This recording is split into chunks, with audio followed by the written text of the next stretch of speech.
And chemistry. Well, today I've been married 31 years to the same girl who I've known for 37 years. And you know, it's funny, we talk about chemistry and how really you got to understand yourself and get to know the person. And after you have sometimes a few relationships, maybe you get a little smarter, you know.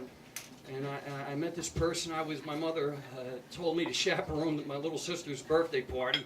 So I bought the Schlitz and made sure the fellas that were my friends from the hood stayed away from my sister and her friends, you know. And so anyway, this girl's walking by. It was Maureen, Lou.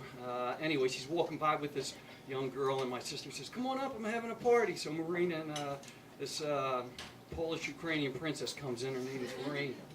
I said, "Hey, what's up?" And I said, "Yeah, would you like a beer?" And she said, "Okay." She didn't even drink. She sipped it.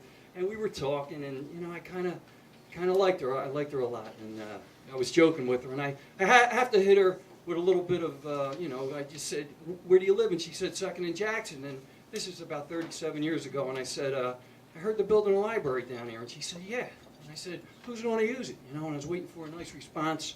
You know, boys from downtown could be a little rough, and but anyway, she responded in turn, and I liked it, and we developed a relationship. And you know, you have to let her know what you like, and you want her to know what she likes. And I took her to my favorite bookstore on 5th and South. It's been here for 100 years, and it was there. Now it's a Gap. But anyway, I like this chick, man. You know, and then I took her to my favorite Italian restaurant and had mussels. You know, I'm half Italian, half Polish, Austrian, and she looked at the mussels. She says, "What are they?" I said, "They're mussels." I said, "Come on." She dipped that bread in that sauce, man. She had a mussel, and that was it. I said, "Okay, test number 2." And then I took her to Gertz, which was a jazz bar, Pearl in the South, and they had the greatest jazz music in the world. And I love music, but I said to myself, if this chick don't like jazz, man, it's over, because you have certain things that you like, guys, certain things that you can't give up. You know, I was maternally raised, which means you're raised by chicks, man, not guys. I didn't watch sports. I watched movies. I listened to musicals, Bing Crosby, Frank Sinatra, Nat King Cole, Ella Fitzgerald, and that's where I gravitated to. I went to a game the other day. I didn't even know what was going on, and I'm glad the Phillies did win. But listen, you got to go with what you love, and if you have passions, any of you fellas, and if you have girls, any of you girls have passions. Listen, when you're sitting here watching a movie, man, and you're both crying at the same time, you're both laughing at the same time, it's important. Believe me, it's important, man. When you're listening to your favorite piece of music in your whole life, and if she's looking at you like, can we change the station, man? You know, it's about being mainstream. And I guess, you know, our buddy was talking about it. I was never mainstream. You know, when you grow up in a neighborhood and you're listening to Muddy Waters and Jimmy Reed and Charlie Parker, Dizzy Gillespie, Miles Davis, and the other boys are listening to Kansas and Toto. You know, it's like, stay over there, my friend. You know, and we made martinis too. There's a little bar, it's called Kennett's, and that's where I grew up, in that area, 2nd and Beck, 2nd and Queen. And, you know, Kennett's was a spot, you know, the boys were going and getting quarts of Bud. We were going and getting bottles of Heineken when Heineken was Heineken. And the guys are looking at us like we were crazy.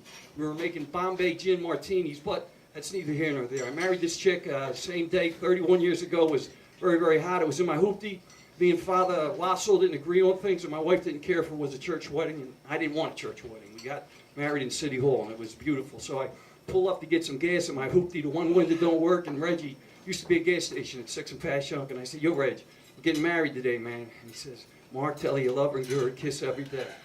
And he was more. My father's been married 3 times. He's an expert, so whatever he told me, I just did the opposite. And Reggie's my man. It's no longer a gas station, so you get married, you rent, and that means, like, you know, I got to put in half the money for the rent.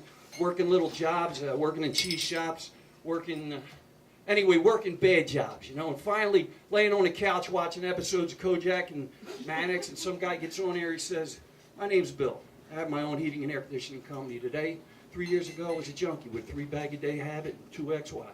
He said, I learned the skill of heating and air conditioning in prison. He said, you too can be a heating and air conditioning expert." He says, "Wake up, knucklehead." So knucklehead woke up, went to heating and air conditioning school at age 30, worked for a heating and air conditioning contractor 6-7 days a week. I had to move in with Mom to save a little money. Saved up enough for a down payment for a house. I moved from 2nd and Queen to 11th and Mars. EPX they call it now, and I love it. And I thank God I have a house, and I wake up with this chick every day, man. And I had to retire. You know, when they say my back went out on me, if you ever see it, my name's Mark Polito. If you see the back, it says Mark Polito. That's mine. You just call me up.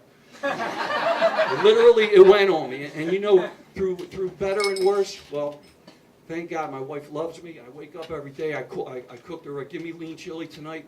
I gave it everything I had for her. Because she's on the South Beach diet, man. She's helping me out, but this boy's happy to be here. Thank you.